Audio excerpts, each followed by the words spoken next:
Hello everyone, welcome to GATE Academy 2.0। तो आज मैं ये एक टेक्निकल एक क्वेश्चन ले रहा हूँ और ये है कंप्यूटर ऑर्गेनाइजेशन का और कंप्यूटर साइंस का जो आप लोगों का जो यूट्यूब चैनल है गेट अकेडमी का, इस पर मैं ले रहा हूँ। और जस्ट स्टोरी पहले बता देता हूँ। एक तो मैं इलेक्ट्रॉनिक्स इलेक्ट्रिकल वालों को पढ़ाता हूँ, आप जानते होंगे अगर आप थोड़ा बहुत भी मेरे बारे में जानते हो, क्योंकि मैं इस चैनल पर आता नहीं हूँ। मैं सिर्फ मेन चैनल पे normally electronics electrical instrumentation branch को डील करता हूँ, बट मेरा बैकग्राउंड जो है वो इन्फॉर्मेशन टेक्नोलॉजी ब्रांच है मेरा। तो आज मॉर्निंग में क्या हुआ कि मेरे को एक नोट, जैसे यूट्यूब में हमको कभी भी आ जाता ना कुछ नोटिफिकेशन आ जाता है कि ये वीडियो या ये वीडियो, ऐसा करके एक वीडियो आ गया, एक नोटिफिकेशन आया। तो मैं देखा कि और कोई दूसरे चैनल पे क्वेश्चन था, ये क्वेश्चन जो बोर्ड में लिखा हूँ इसके बारे में बात करता हूँ। तो ये क्वेश्चन मैं देखा, मेरे को लगा कि अच्छा ऐसे ही है। फिर मैं सोचा कि अच्छा कैसे एक्सप्लेन किया, इसको देख रहा था, क्योंकि हम लोग को 2002 में कंप्यूटर ऑर्गेनाइजेशन रहता था जब मैं बी करता था। अब तो बहुत 20 ईयर्स हो गए।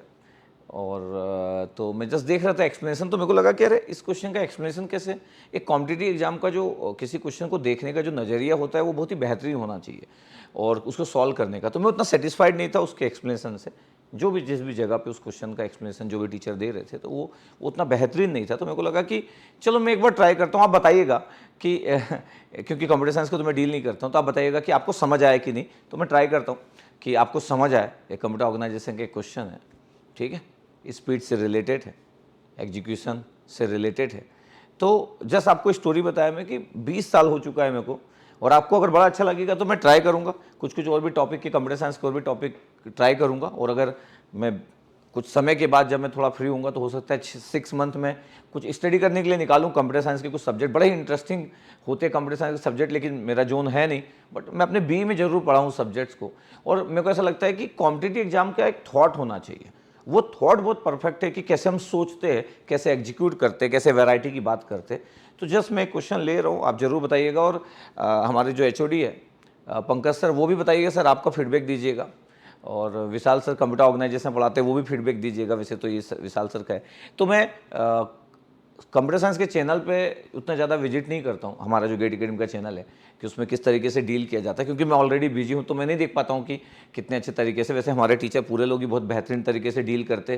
तो आप लोग बताइएगा कि कैसे मैं इस तरीके को जो रखा मैं, वो आप अपना फीडबैक जरूर दीजिएगा, ठीक है। और बाकी जो स्टूडेंट लोग हैं वो लोग भी बताइएगा, ठीक है, क्योंकि 20 ईयर्स बाद में किसी एक टॉपिक को ऐसे डील कर लिया इन जनरली, क्योंकि क्वेश्चन बड़ा जनरलाइज था। क्वेश्चन जनरलाइज क्या था आपके पास, अगर क्वेश्चन की मैं बात करूं कि ये क्वेश्चन की अगर मैं बात कर रहा हूं कि एज्यूम कंप्यूटर सिस्टम है जो 100 megahertz, a program is executes in 5 second. तो 5 सेकेंड में आपके पास ये एग्जीक्यूट आपके पास हो रहा बाय दिस मशीन, और इसका जो आपके पास ऑपरेटिंग फ्रिक्वेंसी गिवन है वो है 100 megahertz. Let us also assume that the clock rate of this machine can be increase. तो क्लॉक रेट हम इंक्रीज कर सकते हैं, ठीक है, okay. If it is done so the machine required 1.2 times as many cycles to complete the same task, ठीक है। और calculate the new clock rate required for this machine if the task is finish in 3 seconds. ये तो सबसे पहले तो ये clear है कि आपके पास जो ऑपरेटिंग फ्रिक्वेंसी है, आपके पास जो क्लॉक की जो फ्रिक्वेंसी है वो क्या गिवन है। तो अगर मैं बोलूँ कि आपके पास गिवन क्या क्या चीज़ है, तो क्लॉक की जो फ्रिक्वेंसी है आपके पास वो गिवन है। तो ये जो एफ क्लॉक है वो गिवन है आपके पास कितना, 100 मेगाहर्ट्ज, ये 100 मेगाहर्ट्ज दिस वन। इसका मतलब ये हुआ कि इसका टाइम पीरियड कितना हुआ, इस क्लॉक का टाइम पीरियड कितना हुआ। तो टाइम पीरियड अगर आप कर रहे हो तो 1/, फ्रिक्वेंसी कर ले, तो बड़ा सिंपल बात है ये। तो कितना हो गया आपके पास 0.01, और ये माइक्रो सेकेंड आ गया। इसका क्या मतलब है, इसका मतलब ये कि अगर आप ये दे रहे हो, ये दिस वन, ये क्लॉक अगर हम दे रहे हैं, तो इसका जो टाइम पीरियड है, ये द टाइम पीरियड, ये हमारे पास है द टी क्लॉक, सी के लिख देता हूँ तो भी चलेगा। ये पॉजिटिव एज ट्रिगर ले लिया, फिर से ट्रिगर कर रहा, तो ठीक है, हम पॉजिटिव एज और नेगेटिव एज की बात नहीं कर रहे। मैं बोल रहा हूँ कि देखो ये जो क्लॉक सिग्नल है, इसका जो टाइम पीरियड है आपके पास वो ये हो गया, क्लॉक का टाइम पीरियड जो 0.01 माइक्रो सेकेंड, और फ्रिक्वेंसी आपके पास गिवन था। अब क्या होता है कि सपोज करो किसी प्रोग्राम को, एक जो हमारे पास जो सिस्टम, हमारा जो सिस्टम है कंप्यूटर सिस्टम, ये हमारा जो कंप्यूटर सिस्टम, अब किसी प्रोग्राम को एग्जीक्यूट करने में 5 सेकंड लग रहा है, इस मशीन को 5 सेकंड लग रहा है किसी प्रोग्राम को एग्जीक्यूट करने में। सपोज करो आपके पास प्राइम नंबर है, कोई भी एक प्रोग्राम ले लेते तो उसको एग्जीक्यूट करने में 5 सेकंड लग रहा है। तो अगर एग्जीक्यूट करने में 5 सेकंड लग रहा है तो हमको क्लियर है कि भैया इसका जो क्लॉक का जो टाइम पीरियड है वो तो 0.01 माइक्रो सेकंड है, हर एक जो टाइम पीरियड है 0.01 माइक्रो सेकंड है। तो अगर किसी प्रोग्राम को, कोई भी एक एग्जांपल ले सकते हैं, किसी प्रोग्राम को एग्जीक्यूट करने में, तो आपके पास अगर मैं बोल रहा हूँ कि टी एग्जीक्यूट, आपके पास किसी भी प्रोग्राम को एग्जीक्यूट करने में जो टाइम दिख रहा है वो था आपके पास 5 सेकंड। इसको कैसे हम देखते हैं, तो मैं बोल सकता हूं कि देखो आपके पास जो ऑपरेटिंग फ्रीक्वेंसी या क्लॉक फ्रीक्वेंसी 100 मेगाहर्ट्ज है जिसका टाइम पीरियड 0.01 माइक्रो सेकंड है। तो आप ऐसा देख सकते हो कि देखो इस प्रोग्राम को एग्जीक्यूट करने में जितना टाइम लग रहा है उसको आप लिख सकते हो कि NTC है। क्या मतलब हुआ इसका?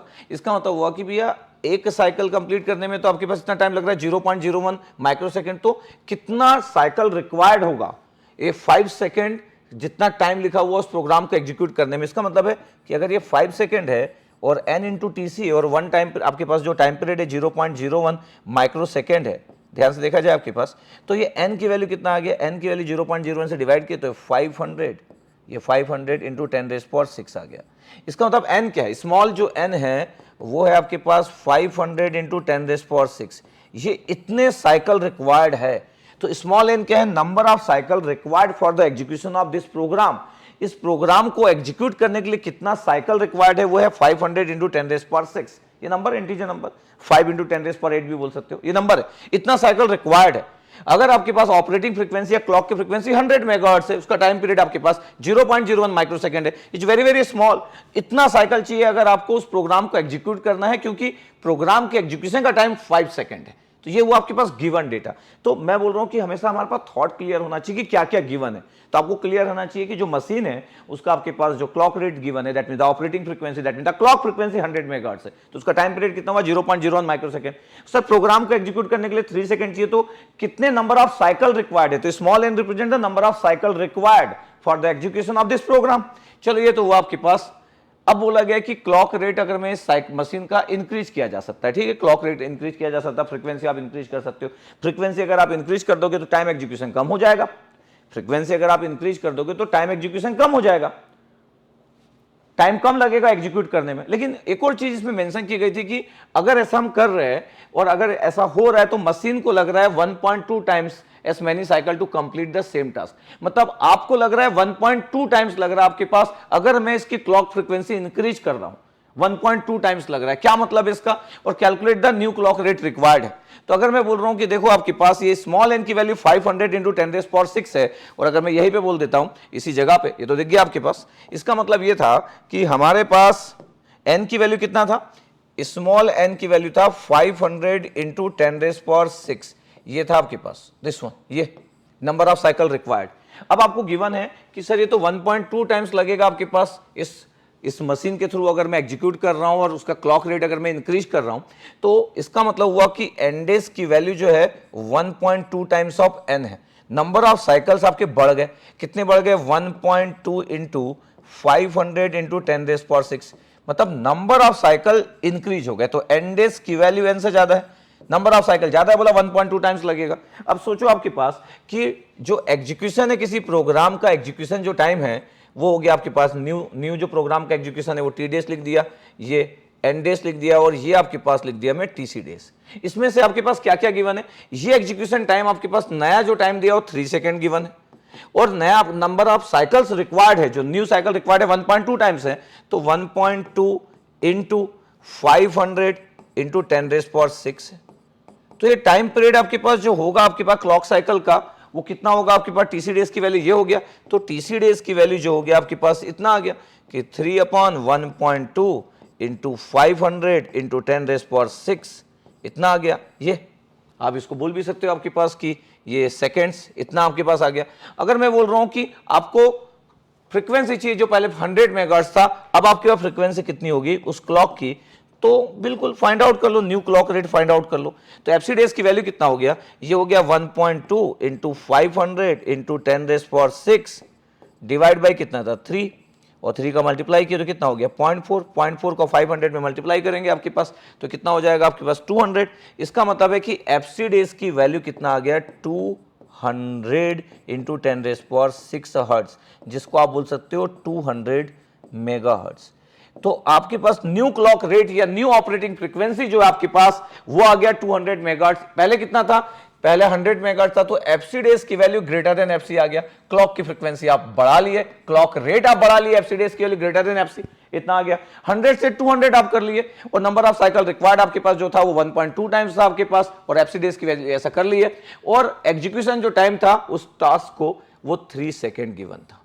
इसको देखो आपके पास, ध्यान से देखिएगा, इतना आपको दिख रहा है ये, तो ये हमको एकदम क्लियर होना चाहिए कि देखो इस चीज में चीजें कैसे की है। अगर मेरे को बोला जाता कि सर ये जो टाइम है ये क्वेश्चन की ओर बातें करती है, तो हो गया, सॉल्व हो गया कि 200 मेगाहर्ट्ज हो गया। अगर मेरे को बोला जाता कि नहीं टाइम सेम लग रहा है, क्वेश्चन में अगर मेरे को बोला जाता कि टाइम अगर सेम 5 सेकेंड ही लग रहा है, अगर क्वेश्चन में 5 सेकेंड ही बोला जाता और फिर मेरे को टाइम्स बोला जाता कि कितने साइकिल रिक्वायर्ड हो रहा है, तो देखो आपके पास अगर इस क्वेश्चन में क्या पूछा जा सकता था कि अगर मेरे पास गिवन होता कि ये देखो tx डेज की वैल्यू अगर 5 ही आपके पास गिवन होता कि ये 5 सेकेंड ही लग रहा है जो पहले लग रहा था एग्जीक्यूट होने में, ये इतना अगर आपके पास लग रहा है तो 5 सेकेंड, और ये 1.2 टाइम्स अगर दिया रहता तो ये 500 इंटू, ये आपके पास होता 500 इंटू 10⁻⁶ जो था इंटू कितना 1.2, और ये टीसी डेज की वैल्यू पता आपके पास। अब अगर मैं इसको सॉल्व करता कि सेम टाइम अगर गिवन होता, सेम टाइम गिवन होता, तो फ्रीक्वेंसी हम कैसे फाइंड आउट करते हैं? वहां से अगर मैं टीसी डेज की वैल्यू निकाल रहा हूं तो देखो आपके पास कितना हो गया सर, ये टीसी की जो वैल्यू हो गई है, देखो सर आपके पास कितना हो गया 100 हो गया, तो ये 120 आ गया आपके पास 120, तो टीसी डेज की वैल्यू आ गई 1/120 इंटू 10⁻⁶, तो एफसी डेज की वैल्यू कितना हो गया सर 120 मेगाहर्ट्ज आ रहा है। इसका मतलब है कि अगर सेम टाइम में अगर ये एग्जीक्यूट होता प्रोग्राम इस मशीन के थ्रू उस सेम 5 सेकंड में, तो कितना आपका क्लॉक फ्रीक्वेंसी होता 120 मेगाहर्ट्ज होता, 120 मेगाहर्ट्ज होता। इसका मतलब एफसी डेज की वैल्यू अभी भी ज्यादा होती, ये देखो आपके पास। तो जस्ट आपको क्लियर होना चाहिए कि अगर मैं बोल रहा हूं कि कितना टाइम्स आपके पास लग रहा है और सेम प्रोग्राम को अगर मेरे को एग्जीक्यूट करना है आपके पास, तो ऐसा करके आप बातें कर सकते हैं। तो इस क्वेश्चन में मेरे को ऐसा कुछ दिखा नहीं, आप इस तरीके से चीजों को एग्जीक्यूट कर सकते हैं, और ये कंप्यूटर ऑर्गेनाइजेशन का क्वेश्चन है आपके पास, ठीक है, सीओ बोलते हो या कंप्यूटर सिस्टम आर्किटेक्चर बोलते हो। तो मैं जस्ट इस क्वेश्चन को इसलिए लिया, जस्ट मैं देखा कि कोई इसको सॉल्व कर रहा था और इतने अच्छे तरीके से एक्सप्लेन नहीं कर रहा था, तो मेरे को लगा कि यार ये तो बड़ा नॉर्मल सी बात है। तो एक कंप्यूटर साइंस, क्योंकि कंप्यूटर साइंस स्टूडेंट हो सकता है कि अपना प्लान जैसा भी करते हो पढ़ने का, उसके बाद थॉट यही होना चाहिए। इवन मैं बता रहा हूं कि मैं अपने टीचर का भी नहीं देखा हूं कि वो कैसे डील करते हैं, ठीक है, तो हो सकता है वो इससे अच्छा ही डील करते होंगे, मेरे टीचर भी इससे अच्छा डील करते होंगे, तो जस्ट मेरे को फीडबैक भी मिलेगा। और अगर आपको लगता है कि ठीक है सर इस तरीका आप हमको अच्छा लगा, ये तरीका आपको समझ आया, ये एग्जीक्यूशन आपको समझ आया, तो मैं और भी कुछ टॉपिक ट्राई कर लूंगा, और कभी अगर 1-2 महीने का मेरे को फ्री टाइम मिलेगा तो कुछ सब्जेक्ट्स को मैं ट्राई करूंगा कि आपको गुड वे में दे सकूं। लेकिन टाइम बहुत ज़्यादा हो चुका है, लगभग 20 साल हो चुके हैं। 2002 में मैं कंप्यूटर सिस्टम आर्किटेक्चर थोड़ा सा पढ़ा था, जो मेरा जो ब्रांच में जो था हम लोग को अपने यूनिवर्सिटी लेवल पे था। तो इस टाइप की चीज़ें, चाहे वो ऑपरेटिंग सिस्टम हो, चाहे कंप्यूटर सिस्टम ऑर्गेनाइजेशन हो, चाहे कंप्यूटर नेटवर्क हो, चाहे डीबीएमएस हो, चाहे डेटा स्ट्रक्चर हो, ये सब सब्जेक्ट जो होते हैं फंडामेंटल सब्जेक्ट होते हैं, इनको अगर बहुत गुड वे में, अगर प्रॉपर वे में अगर प्लान करके अगर पढ़ा जाए, और एक एक चीज़ का मतलब समझ आना चाहिए, एक एक चीज़ का मतलब समझ आना चाहिए। जैसे मैं इसमें जब वर्क कर रहा था आपके पास, तो मैं एक और अगर चीज़ें बोलूँ तो जैसे ये एक मैं पॉइंट देख रहा था आपके पास, तो मैं इसको भी नोट किया। ये क्या दिख रहा है आपके पास, जैसे लिखा हुआ आपके पास, तो आपको अपने नोट्स बड़े अच्छे से बनाना चाहिए। जैसे आपके पास लिखा हुआ आपके पास कि नोट्स में प्रॉपर चीजों को कवर करना चाहिए। कैसे कवर करना चाहिए नोट्स में प्रॉपर चीजों को? कैसे, ये कैसे, अच्छा इधर आ गया, हाँ ओके ठीक है। तो देखो आपके पास क्या लिखा हुआ है, द रेट एट विच, ये देखो, the rate at which a processor completes its total processing cycle in 1 second as its clock speed. It is also known as a clock rate. The performance of the CPU is a major impact on the speed at which program is loaded and then execute. It is usually measured in megahertz और gigahertz. ऐसे करके लिख लेना चाहिए कि clock rate के बारे में ये इन्फॉर्मेशन है कि आपके पास जो सीपीयू का जो स्पीड होता है, जो सीपीयू का जो परफॉर्मेंस होता है, इस बात पर डिपेंड करता है कि हम प्रोग्राम को कितने देर में लोड कर रहे हैं, फिर उसके बाद कितने देर में एग्जीक्यूट हो रहा है, और नॉर्मली ऑपरेटिंग फ्रीक्वेंसी मेगाहर्ट्ज और गीगाहर्ट्ज में होगा आपके पास। तो ये आपके पास है। तो ये लिखा हुआ आपके पास कि क्लॉक स्पीड क्या होता है आपके पास, जिसको आप क्लॉक रेट भी बोलते हो। तो जैसे बेसिक चीज़ है, तो कोई अगर सेल्फ स्टडी कर रहा है तो भी बहुत प्रॉपर वे में स्टडी कर सकता है। छोटी छोटी चीज़ों को अपने शॉर्ट नोट्स में बनाना चाहिए, छोटी छोटी चीज़ों को अपने नोट्स में रखना चाहिए, और सब चीज़ का मीनिंग क्लियर होना चाहिए। कोई भी सब्जेक्ट पढ़ रहे हो, नॉर्मली मैं तो इलेक्ट्रॉनिक्स इलेक्ट्रिकल वालों को पढ़ाता हूँ, तो कोई भी सब्जेक्ट आप पढ़ रहे हो, आपको हर एक चीज़ का जो मीनिंग है वो एकदम क्लियर कट होना चाहिए। तो पढ़ने का जो तरीका होना चाहिए वो ऐसा ही होना चाहिए। जब भी आप किसी को देख रहे हो तो ऐसी तरीके से पढ़ना चाहिए, ठीक है। तो जस्ट मेरे को एक लगा कि इतने साल बाद मैं आप लोगों से अपने थॉट शेयर कर देता हूँ। हो सकता है आपको ठीक लगे, हो सकता है आपको बड़ा नॉर्मल लगे, क्योंकि मेरे को 20 साल हो गए, तो मेरे को लगा कि चलो थोड़ा सा ट्राई कर लेते हैं। बताइएगा मेरा ट्राई आपको ठीक लगा कि नहीं। और अगर आपको सच में ठीक लगा, झूठ मत बोलिएगा, अगर आपको सच में ठीक लगा तो मैं कुछ टॉपिक पे बारे में बात करूंगा, कुछ टॉपिक मेरे को लगेगा कि अरे कुछ इंटरेस्टिंग टॉपिक के बारे में बात करूंगा, क्योंकि ECEE को तो इतने साल से पढ़ा ही रहा है, कुछ कंप्यूटर साइंस के कुछ टॉपिक को लेकर मैं डिस्कशन कर लूंगा। तो देखते हैं आपका फीडबैक कि आपको कैसा लगा। चलो, okay, thank you very much.